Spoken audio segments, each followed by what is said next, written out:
Shalom dan selamat malam. Kembali dari Gedung Gereja Toraja Jemaat Elim Balikpapan kami menyapa. Semoga kita semua dalam keadaan sehat. Mari mempersiapkan diri menyambut lawatan Tuhan melalui program Rehat dan Doa Malam Gereja Toraja Jemaat Elim Balikpapan edisi Sabtu 13 Agustus 2022.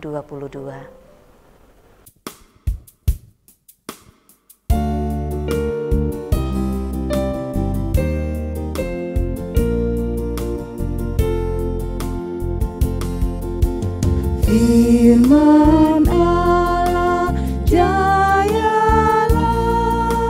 sampai ujung dunia, kita pun dipanggilnya untuk hidup yang bakal.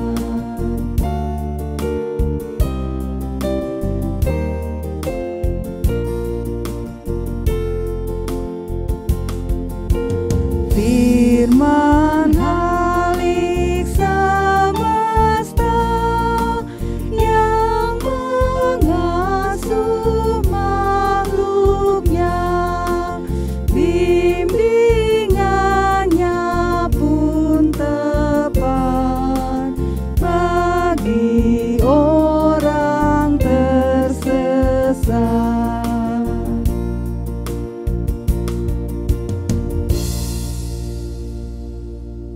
Untuk pembacaan dan perenungan firman Tuhan, mari berdoa. Sesungguhnya dalam situasi hidup apapun yang kami hadapi, kami percaya Tuhan ada bagi kami dan Tuhan tidak pernah meninggalkan kami. Ketika kami malam ini boleh berjumpa melalui program ini, kami tahu Tuhan beserta kami. Kami akan membaca dan merenungkan firman-Mu. Tuhan tolonglah kami. Di dalam nama Tuhan Yesus kami memohon. Amin. Pembacaan firman Tuhan malam ini terambil dari kitab Injil Matius pasalnya yang ke-24, ayatnya yang ke-15 sampai ayatnya yang ke-28. Firman Tuhan berbunyi demikian. Siksaan yang berat dan Mesias-Mesias palsu. Jadi, apabila kamu melihat pembinasa keji berdiri di tempat kudus, menurut firman yang disampaikan oleh Nabi Daniel, para pembaca hendaklah memperhatikannya. Maka orang-orang yang di Yudea haruslah melarikan diri ke pegunungan. Orang yang sedang di peranginan di atas rumah, janganlah ia turun untuk mengambil barang-barang dari rumahnya. Dan orang yang sedang di ladang, janganlah ia kembali untuk mengambil pakaiannya. Celakalah ibu-ibu yang sedang hamil, atau yang sedang menyusukan bayi pada masa itu. Berdoalah supaya waktu kamu melarikan diri itu jangan jatuh pada musim dingin dan jangan pada hari Sabat. Sebab pada masa itu akan terjadi siksaan yang dahsyat seperti yang belum pernah terjadi sejak awal dunia sampai sekarang dan yang tidak akan terjadi lagi. Dan sekiranya waktunya tidak dipersingkat, maka dari segala yang hidup tidak akan ada yang selamat. Akan tetapi oleh karena orang-orang pilihan waktu itu akan dipersingkat. Pada waktu itu jika orang berkata kepada kamu, lihat, Mesias ada di sini atau Mesias ada di sana, jangan kamu percaya. Sebab Mesias-Mesias palsu dan nabi-nabi palsu akan muncul dan mereka akan mengadakan tanda-tanda yang dahsyat dan mujizat-mujizat sehingga sekiranya mungkin mereka menyesatkan orang-orang pilihan juga. Camkanlah, aku sudah mengatakannya terlebih dahulu kepadamu. Jadi apabila orang berkata kepadamu, lihat, ia ada di padang gurun, janganlah kamu pergi ke situ. Atau lihat, ia ada di dalam bilik, janganlah kamu percaya. Sebab sama seperti kilat memancar dari sebelah timur dan melontarkan cahayanya sampai ke barat, demikian pula lah kelak kedatangan Anak Manusia. Di mana ada bangkai, di situ burung nasar berkerumun. Mengenal Kristus dengan benar. Saudara-saudara yang dikasihi Tuhan, parousia adalah kata dalam bahasa Yunani yang berarti kehadiran. Nah, kata ini sering dipakai untuk menggambarkan kedatangan Tuhan Yesus kembali. Terkait hal ini, banyak orang Kristen yang tergoda untuk menebak-nebak kapan kedatangan itu. Tebakan itu disertai dengan kecenderungan untuk menerka-nerka tanda-tanda yang terkait dengan kedatangan Tuhan. Ya, Alkitab memang menyebut banyak tanda. Akan tetapi kepastian dari parousia adalah rahasia ilahi.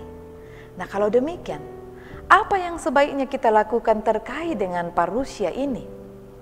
Injil Matius menegaskan bahwa penganiayaan akan menjadi salah satu tantangan bagi orang-orang yang beriman kepada Yesus Kristus. Dalam kondisi seperti inilah kebiasaan mencari tanda-tanda kedatangan Tuhan bisa menyesatkan.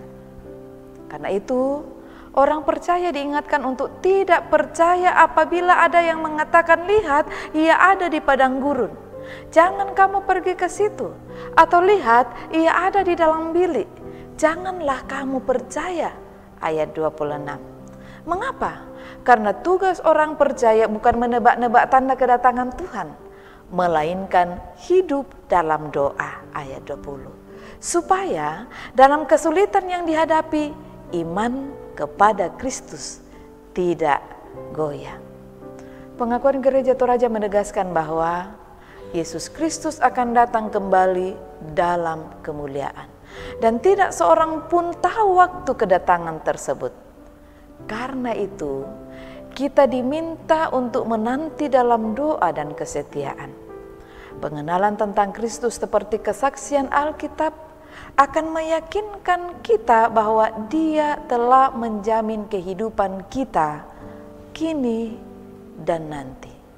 Nah, dengan jaminan itu, seluruh keseharian hidup kita menjadi tidak sia-sia walaupun kita harus menghadapi berbagai kesulitan hidup. Amin. Mari berdoa syafaat. Bapa kami yang ada di dalam surga, kembali dengan penuh syukur kami datang kepadamu malam ini. Terima kasih untuk pemeliharaan dan penyertaan-Mu sehingga kami boleh sampai pada hari ini sebagaimana kami adanya. Firman-Mu telah kami baca dan renungkan, Roh Kudus akan menolong dan memampukan kami mengerti dan memahaminya. Bapa di surga, malam ini kami datang membawa keberadaan anak-anak-Mu, siapapun yang dijangkau oleh layanan ini, secara khusus warga Gereja Toraja Jemaat Elim Balikpapan. Engkau mengenal mereka lebih dari kami mengenalnya. Berbagai harapan kerinduan mereka bangun Tuhan. Kami berdoa dan memohon kepadamu, sendengkan telingamu untuk setiap harapan dan kerinduan itu. Pada malam hari ini kami berdoa untuk saudara-saudara kami yang sedang dirawat di rumah sakit, dirawat di rumah-rumah mereka, dirawat di kota ini, dirawat di kota-kota lain. Berdoa Tuhan kiranya datang menjamah, memulihkan, menyembuhkan mereka dalam kelemahan tubuh itu. Bagi mereka yang sedang bergumul dan berduka karena berbagai persoalan hidup, entah karena karir yang mandek, usaha yang tidak berkembang, dan berbagai-bagai hal lainnya, termasuk ketika mungkin ada yang berduka cita karena kematian atau berduka cita karena dosanya. Oh Tuhan, kami mohon peneguhan-Mu, tolonglah kami, kuatkan dan teguhkan kami, kuatkan dan teguhkan mereka. Dan Tuhan membuka jalan untuk setiap harapan dan kerinduan keluar dari setiap pergumulan ini. Bapa, berdoa dan membawa para orang tua kami kepadamu. Di usia senja mereka, kiranya mereka terus diteguhkan dan dikuatkan, dan mereka boleh menikmati masa manis, masa senja usia manis mereka. Memberkati para kepala keluarga yang ada di lokasi pekerjaan, memberkati para ibu dalam kesetiaan mereka sebagai tiang doa dan mendampingi buah hati mereka. Memberkati anak cucu kami dalam pertumbuhan permainan dan studi mereka, memberkati anak-anak kami dalam proses penyelesaian studi, memberkati rencana-rencana saudara-saudara kami terkait dengan masa depan mereka, pasangan hidup mereka, pekerjaan mereka. Tuhan menopang mereka selalu. Bahkan mereka yang merindukan pendamping hidup, mereka yang merindukan pasangan hidup, mereka yang merindukan kehadiran buah hati, mereka yang merindukan pekerjaan, Tuhan tolong mereka. Terima kasih Bapa, Kami berdoa untuk beberapa saudara kami yang hari ini boleh merayakan ulang tahun mereka. Berkatilah Bapak Agustinus Lumba, Bapak Matius Tonapa, Ibu Risma Sihotang, dan Ibu Pendeta Lili Danga. Terima kasih untuk semua yang Tuhan beri bagi mereka. Sempurnakan syukur dan sukacita mereka dalam menata tahun baru hidup mereka. Bagi mereka yang merayakan ulang tahun pernikahan mereka, kami bersyukur bersama dengan Bapak Benyamin Bongga dan Ibu Sarce Rongko, Bapak Markus Kelvin Hasahatan Tampu Bolon, dan Ibu Apriani Griffin Pangala. Tuhan, Engkau yang memperjumpakan mereka menjalani kehidupan rumah tangga mereka, maka topang peliharakan mereka selalu. Biarlah mereka diberkati, biarlah mereka dituntun, dan Engkau menjadi nakoda dalam bahtera rumah tangga mereka. Terima kasih Bapa. Berdoa untuk berbagai bentuk penata layanan di jemaat-Mu di sini. Tuhan berkati kesehatan, kesetiaan rekan-rekan kerja-Mu. Tuhan mampukan mereka selalu. Bapa, kami berdoa kiranya Engkau memimpin kami dalam persiapan kami bersama malam ini untuk memasuki rumah-Mu yang kudus esok hari dalam ibadah hari Minggu. Kami boleh mempersiapkan diri dengan baik dan kami boleh hadir di rumah-Mu yang kudus dengan penuh syukur dan sukacita. Peliharakan kami selalu Tuhan. Mohon ampunan-Mu untuk salah dan dosa kami. Berkati pemerintah bangsa dan negara kami. Dengarkan doa kami dan sahutilah ya Bapa. Di dalam istirahat kami malam ini, Tuhan menyertai kami. Di dalam nama Tuhan Yesus Juru Selamat yang telah mengajarkan doa Bapa kami demikian. Bapa kami yang di sorga, dikuduskanlah nama-Mu, datanglah kerajaan-Mu, jadilah kehendak-Mu di bumi seperti di sorga. Berikanlah kami pada hari ini makanan kami yang secukupnya, dan ampunilah kami akan kesalahan kami seperti kami juga mengampuni orang bersalah kepada kami. Dan janganlah membawa kami ke dalam pencobaan, tetapi bebaskanlah kami daripada yang jahat, karena Engkau yang punya kerajaan dan kuasa dan kemuliaan sampai selama-lamanya. Amin.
Saudara-saudara yang dikasihi Tuhan, demikianlah ibadah kita bersama melalui program ini. Kami berharap kita semua tetap dalam keadaan sehat. Tuhan memberkati.